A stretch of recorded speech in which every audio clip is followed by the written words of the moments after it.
Welcome to Sassy Billa English Speaking Course by Arnav Dube. If you still find yourself pausing and thinking before you speak English, I have some important news for you. You are not a beginner. Let me repeat that. You are not a beginner. You are simply overthinking.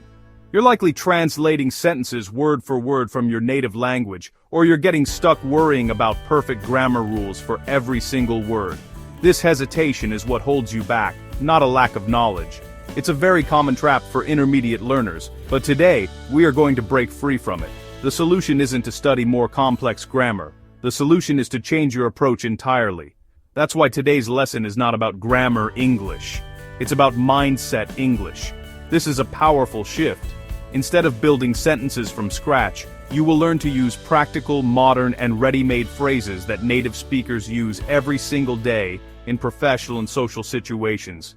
These are the building blocks of fluency and confidence.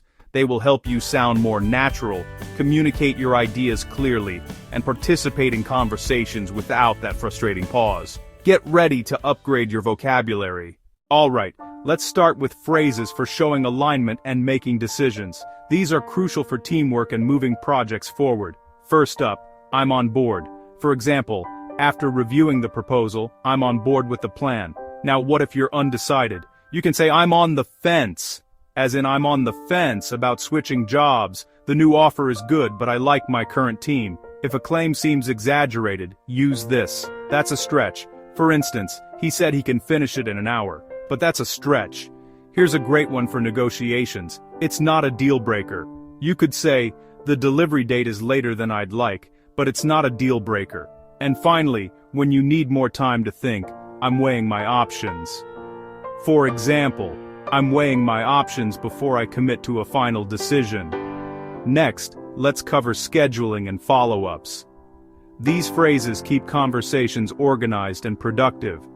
To postpone a topic for later, you can say let's circle back. For example, that's a good question. Let's circle back to it after we finish the main agenda. A similar, more informal phrase is, let's put a pin in it. As in, I want to hear your idea, but we're short on time. Let's put a pin in it for now. For a more formal way to postpone, use, let's table this. For example, let's table this discussion until we have the complete sales data. To ask for an arrival time, say, what's the ETA? ETA stands for estimated time of arrival. You might ask a colleague, what's the ETA on that report you're working on? And to promise updates, the perfect phrase is, I'll keep you posted. For example, I haven't heard back yet, but I'll keep you posted as soon as I do. Now let's talk about clarity and understanding. Miscommunication happens, but these phrases can fix it instantly. If you're lost, it's better to say so politely. I'm not quite following. You can say, I understood the first part, but I'm not quite following the last step. If you need to clarify your own point, use, let me rephrase. For example, that came out wrong. Let me rephrase it more simply. To give a quick summary, start with, here's the gist. As in, I know the report is long, so here's the gist. Our profits are up 15%. To manage expectations from the start, say, just to set expectations. For example, just to set expectations, this project will require some weekend work. And if you need a quick summary from someone else, ask, can you give me a quick rundown? For instance, I just joined the project. Can you give me a quick rundown of our main goals? Okay, our next group of phrases is about workload and priorities. Being able to talk about your capacity is a key professional skill. When you're extremely busy, you can say, I'm swamped. For example, I'd love to help, but I'm swamped today.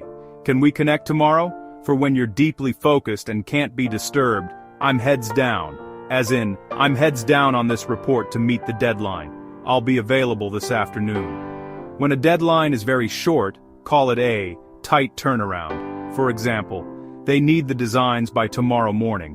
It's a tight turnaround, but we can do it. When you only want the summary, not the details, ask for high level only. For instance, I don't have much time, just give me the high-level version of the plan.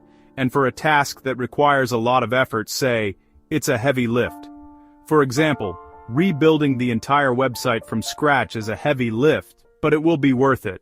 Great job today. The key to mastering these phrases isn't just knowing them, it's using them. My challenge to you is this: practice these sentences daily. Make them a part of your active vocabulary. Try using one in a conversation, an email, or even just in your own thoughts.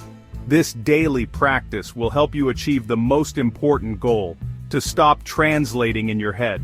When you connect these phrases directly to situations, you start thinking in English. That is the secret to sounding natural and feeling truly fluent. Now, put it into action. Share a sentence you learned today in the comments below. I'll see you tomorrow. Follow for day 17. Thank you for watching Sassy Billa English Speaking Course by Arnav Dubey. Please subscribe, like, and share. See you on the next day.